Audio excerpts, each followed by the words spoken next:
লাফালাফি করতেছে, আর তরঙ্গটা এদিকে যাচ্ছে, এটা আড়াআড়ি হচ্ছে না, আড়াআড়ি হচ্ছে না, তরঙ্গগুলা লাফাইতে, কোনগুলা লাফাইতেছে এদিকে, তরঙ্গটা যাচ্ছে এদিকে, এই ধরনের তরঙ্গকে আর তরঙ্গ বলে। এই ধরনের তরঙ্গ কি বলা হয়?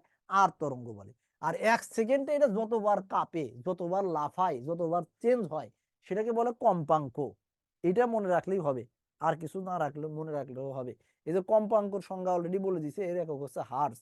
আর দেখেন, যেহেতু শব্দ একটা বিশেষ রূপ, সেটা আমাদের কানে এসে শ্রবণ অনুভূতি জাগায়, এজন্য আমরা এটা শুনতে পারি। আর চাঁদে যেহেতু কোনো বায়ু মাধ্যম নাই, কোনো মাধ্যম নাই, সেহেতু আমরা চাঁদে শুনতে পারবো না, কারণ শব্দ চলতে হলে অবশ্যই মাধ্যম লাগবে, ভ্যাকুয়ামে শব্দ চলতে পারে না। শব্দের তীব্রতা, শব্দের বেগ হচ্ছে যত কঠিন হবে তত বেগ বেশি হবে। এই শব্দের বেগ, গতিবেগ নির্ভর করে এই কয়টা জিনিসের উপর। এটা যত বেশি হবে, এটা যত বেশি হবে, শব্দের বেগও তত বেশি হবে, বেগও বেশি হবে, বেগও বেশি হবে। দেখেন, মাধ্যম যদি বেশি কঠিন হয়, শব্দের বেগ বেশি। মাধ্যমের তাপমাত্রা দ্রুত শেষ করে দেন, হ্যাঁ দেবো, এই শেষ, পড়ানো শেষ, বাকি কিছু থাকবে পরে পড়াবো। এরপরে হচ্ছে আর্দ্রতা যদি বেশি হয়, শব্দের বেগও বাড়বে। যেমন গরমের দিনে তাপমাত্রা বেশি থাকে, তাহলে গরমের দিনে শব্দ দ্রুত যাবে না শীতের দিনে শব্দ দ্রুত যাবে? বলেন, কোন দিন শব্দ দ্রুত যাবে? গরমের দিনে তাপমাত্রা বেশি। আর্দ্রতা যদি বেশি হয়, মানে শীতের দিনে বায়ু হালকা মানে শুষ্ক থাকে, আর বর্ষাকালে বায়ু মানে ভেজা থাকে, তাহলে বর্ষাকালে শব্দের বেগ বেশি হবে। আচ্ছা, এই যে এখানে বলা আছে মাধ্যমের প্রকৃতি, কোন মাধ্যমে কত বেগে শব্দ যায়। লোহাতে যায় 5221, পানিতে যায় 1450, তারপরে শুষ্ক বায়ুতে যায় 332। আমরা শূন্য মাধ্যমে শব্দের বেগ সবচেয়ে বেশি কোথায়, এটা কঠিন মাধ্যম আমরা জানি, কিন্তু আমরা এই একটা উদাহরণ দেখি, এটা একটু দেখেন, এটা দেখলে আমি ক্লাস শেষ করে দেব। এরপরে কয়টা লেকচার আছে, 10 মিনিট পড়ালে হবে, নেক্সট জায়গায় আমি এটা পড়াই দেবো, ঠিক আছে, নেক্সট ক্লাসে। এই জায়গায় দেখেন, এই যে এই ইটের যে মানে পাতগুলা দেখতেছেন, এগুলাকে মনে করেন যে অণু, অণু। তাহলে দেখেন, গ্যাসীয় পদার্থের অণুগুলার দূরত্ব কিন্তু বেশি, ফাঁকে ফাঁকে রাখা আছে, আর এগুলার অণুগুলা আরেকটু কাছাকাছি, কঠিন পদার্থের অণুগুলা আরো কাছাকাছি। তাহলে এই যে শব্দের বেগের যে ডিফারেন্স, এটার কারণ কিন্তু এই অণুগুলা, আর কিছু না। যেটার অণু যত কাছে, সেটার মধ্যে দিয়ে শব্দ তত দ্রুত যায়। ক্লিয়ার? বুঝতে পারছেন? হ্যাঁ, আমি ক্লাস নেব ইনশাল্লাহ, ক্লাস আমি নেব এখানে, বাকি যে 2টা ক্লাস আছে ইনশাল্লাহ আমি নেব, হ্যাঁ, টেনশন করার কিছু নাই। তাহলে আমি একটু দেখে নেই। আচ্ছা, আচ্ছা, আচ্ছা, আচ্ছা। এই আমি আপনাদেরকে আর আর বেশি পড়া নাই, এই কয়টা লেকচার পড়াইতে 10 মিনিটই লাগতো, যাজ্ঞা এটা সমস্যা নাই। আমি আপনাদেরকে এই শক্তির পর্যন্ত পড়া মানে শব্দটুকু শেষ করে দিই।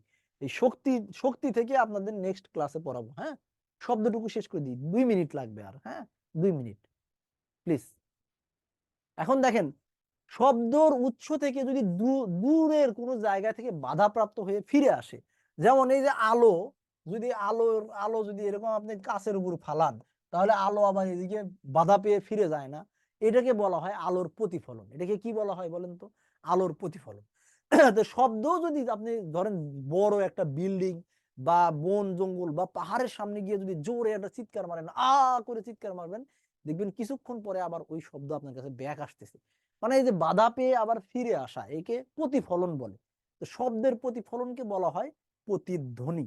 আচ্ছা, আরেকটা জিনিস, আমরা যে শব্দ শুনি, আমাদের শব্দ শোনার একটা রেঞ্জ আছে। যেমন আমরা 20 হার্জের নিচে, 20 হার্জ মানে কি, 20 হার্জ মানে কি বলেন তো? 20 হার্জ মানে হলো 1 সেকেন্ডে যদি একটা কণা 20 বারের কম কাঁপে, ধরেন 19 বার কাঁপলো, 18 বার কাঁপলো, সেটা আমরা শুনতে পারবো না। আবার যদি 20,000-এর বেশি বার কাঁপে, সেটাও আমরা শুনতে পারবো না। মানে আমাদের শ্রাব্যতার পালা হচ্ছে 20 থেকে 20,000 হার্জ পর্যন্ত। এর বেশিও শুনতে পারি না, কমও শুনতে পারি না। এর কারণ আছে, কারণ হচ্ছে মহাজগতে, মহাজগতে বহুত ধরনের আল্ট্রাসনিক, ইনফ্রাসনিক, এর ছোট শব্দকে ইনফ্রা, ইনফ্রা বলে, INFRA, ইনফ্রাসনিক শব্দ বলে। আর এর চেয়ে বড় শব্দকে আল্ট্রাসনিক শব্দ বলে। এরা আপনারা জানেন, আল্ট্রাসোনোগ্রাফি যেটা, আল্ট্রাসনিক শব্দ বলে, তাই না? এই আল্ট্রাসনিক এবং ইনফ্রাসনিক বহুত শব্দ আসে। দেখবেন রাতের বেলা মাঝে মাঝে কুকুর ঘুম থেকে উঠে এমনি ঘাউ ঘাউ ঘাউ ঘাউ ঘাউ করতে করতে অস্থির করে ফেলতেছে। আপনি মনে করেন শালা কুকুর পাগল হয়ে গেছে। কুকুর পাগল হয় নাই, কুকুর আপনার চেয়ে 35,000 হার্টজ পর্যন্ত শুনতে পারে। কুকুর আপনার চেয়ে ভালো শুনতে পারে। হয়তো মহাবিশ্বে কোনো একটা গ্রহের সাথে গ্রহ গুতা লাগছে, বিশাল একটা বিকট শব্দ তৈরি হয়েছে যেটা দুনিয়াতে চলে আসছে, আপনি আমি শুনতে পারেন নাই। আল্লাহ আমাদেরকে ওই শোনার ক্ষমতা দেয় নাই যাতে আমরা সুস্থ থাকতে পারি।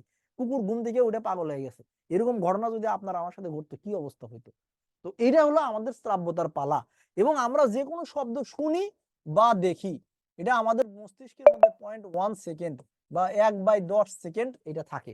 অর্থাৎ 1 সেকেন্ডে যদি আমি 10টার বেশি কথা বলি, আপনি বুঝতে পারবেন না আমি কি বলতেছি। আমি যদি বলি আপনি কেমন আছেন, কি আপনি বুঝতে পারবেন না আমি কি বলছি। 1 সেকেন্ডে 10 বারের বেশি বললে আপনি বুঝতে পারবেন না। ঠিক আছে, এই হলো ব্যাপার স্যাপার। তাহলে এই যে অলরেডি বলা আছে যে শব্দের কম্পাঙ্ক 20,000-এর উপরে বেশি তাদেরকে শ্রব্যতর শব্দ বলে, শ্রবণোত্তর শব্দ বলে, বা শব্দোত্তর শব্দ বলে, বা আল্ট্রাসাউন্ড বলে। তাপমাত্রা বৃদ্ধি পেলে শব্দ বৃদ্ধি পায়, লোহার গন্ধ, এগুলো আমি অলরেডি বলে দিছি, সব বলে দিছি। এগুলো আপনার অডিও ফোন দিয়ে শব্দের তীব্রতা মাপে। ভেজা বাতাসে শব্দ দ্রুত বেগে চলে। কুকুর মরিচিকা এগুলো বেশি শুনতে পারে, এগুলো তো আমরা জানি। শব্দের তীব্রতা কমে যায়। আচ্ছা, এই যে এইগুলোর একটু উত্তর দেন, কয়টার উত্তর দিলেই শেষ হয়ে যাবে। 1 মিনিট বলেন দেখি। কোন শব্দ শোনার পর তা কতক্ষণ পর্যন্ত আমাদের মস্তিষ্কের মধ্যে থাকে? জি কে বেস্ট হলো। আরে কি বলেন, আমার চেয়ে ভালো ভালো পড়ে। এই এটা 1.01 না, 0.1, 1/10। 1/10, এই যে 1/10 মানে হচ্ছে 0.1। একজন 0.01 দিছে, এই 0.1 দিলে 1/100 হয়ে যাবে। ম্যাথমেটিক্স বুঝতে হবে। এটা এটা হবে 1/100, 0.1 সেকেন্ড। দেখলেও এটা দেখার দর্শন অনুভূতির স্থায়িত্ব কালো এটা। অর্থাৎ আপনার চোখের সামনে যদি 1 সেকেন্ডে 10টার বেশি ছবি মানে মুভমেন্ট করে, আপনি বুঝতে পারবেন না এটা স্থির ছবি। যেটা যেটা যেটা দিয়ে আমরা ভিডিও দেখি। কারণ আমাদের ভিডিওতে এফপিএস বলে, ফ্রেম পার রেট। যারা মুভি টুভি দেখেন তারা জানবেন যে 23 অথবা 25, ওই যে সাবটাইটেল মিলাইতে কাজে লাগে। তো 1 সেকেন্ডে আমাদের মস্তিষ্ক আমাদের চোখের সামনে দিয়ে 23টা ফ্রেম চলে যায়। আসলে কি আমরা আমার প্রতি সেকেন্ডে 23টা করে স্থির ছবি উঠেছে, আমি এরকম করতেছি একটা উঠে, এরকম করতেছি একটা উঠেছে। যখন একসাথে দেখাই তখন মনে হয় আমি এইভাবে চলে গেলাম। এই হচ্ছে ব্যাপার। দর্শন অনুভূতির স্থায়িত্ব কালো এটাই। আচ্ছা, উচ্চতা বাড়লে শব্দের বেগ কি হয় বলেন? অলরেডি পড়ানো হয়েছে, উচ্চতা বাড়লে শব্দের বেগ কি হয়? প্রথমে বাড়ে পরে কমে?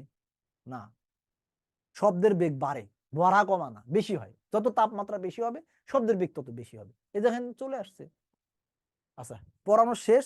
কয়টা লেকচার আছে এটা পরবর্তীতে পড়ায় দেবো। এখন আপনাদের কিছু বলার থাকলে বলে নেন, আমি বিদায় নেব। হ্যাঁ, কারণ আমার মনে হচ্ছে যে এর চেয়ে বেশি পড়াইলে আপনাদের মাথায় একটু জ্যাম লাগতে পারে। এইটুকুই থাক, এটুকুই থাক, পরে আবার বাকি পড়াগুলা পড়াই দেবো। আচ্ছা, থ্যাংক ইউ। আপনাদের কোনো জিজ্ঞাসা থাকলে করতে পারেন। ইনশাল্লাহ আপনাদের কমেন্ট আমার ভালো লাগছে, প্রশংসাও ভালো লাগছে। আপনারা অনেক বলতেছেন। এই যে তাসলিমা কক্সবাজারের দেন তো দেখি কি বলে, বলেন।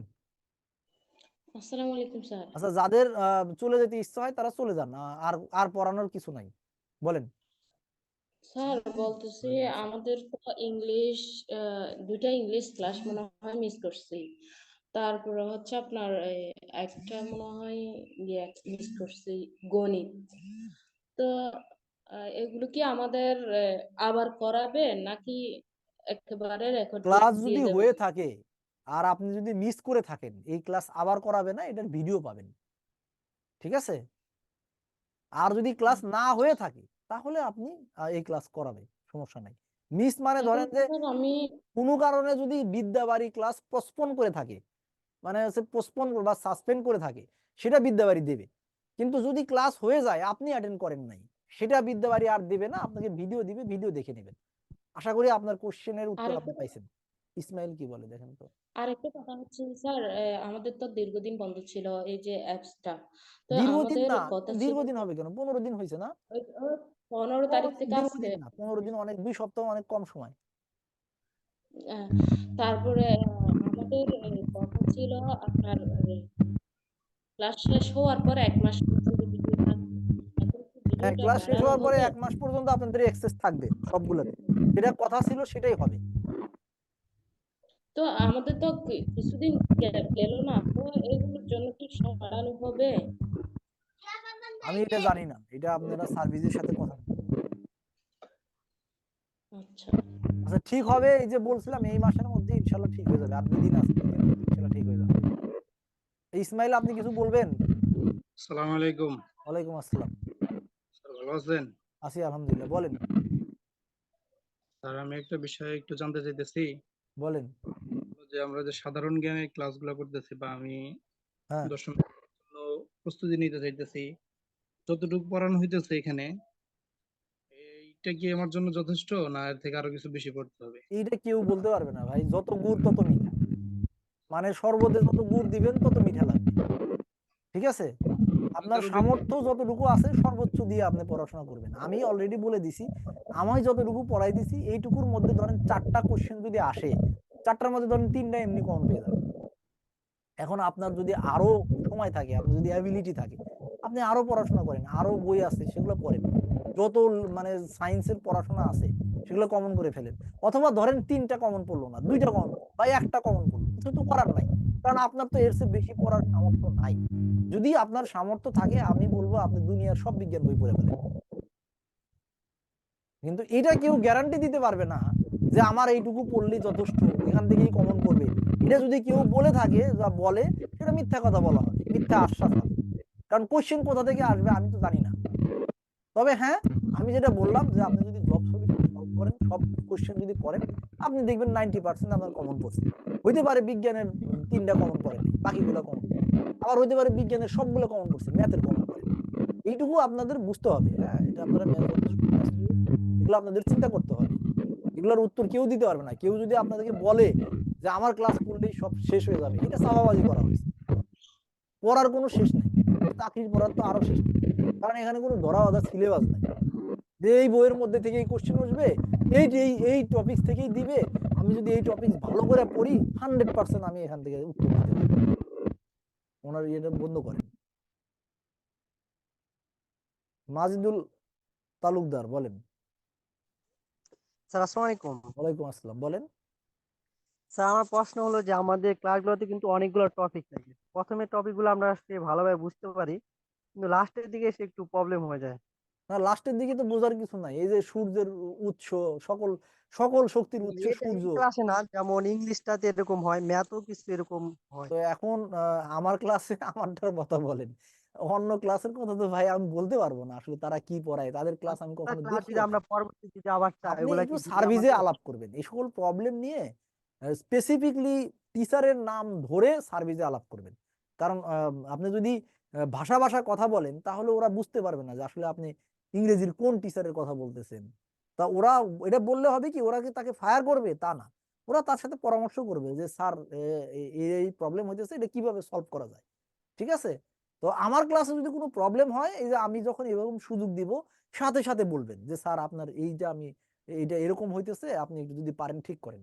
আর যদি আমি পরের ক্লাসে ঠিকও না করতে পারি, তাহলে সার্ভিসে আমার নামে কমপ্লেন করবেন, কোনো প্রবলেম নাই। ঠিক আছে। আপনার ক্লাসটা অনেক বেস্ট হয়েছে আমি দেখছি। না ঠিক আছে, এটা আমি চেষ্টা করি, ওকে, এটা প্রবলেম না।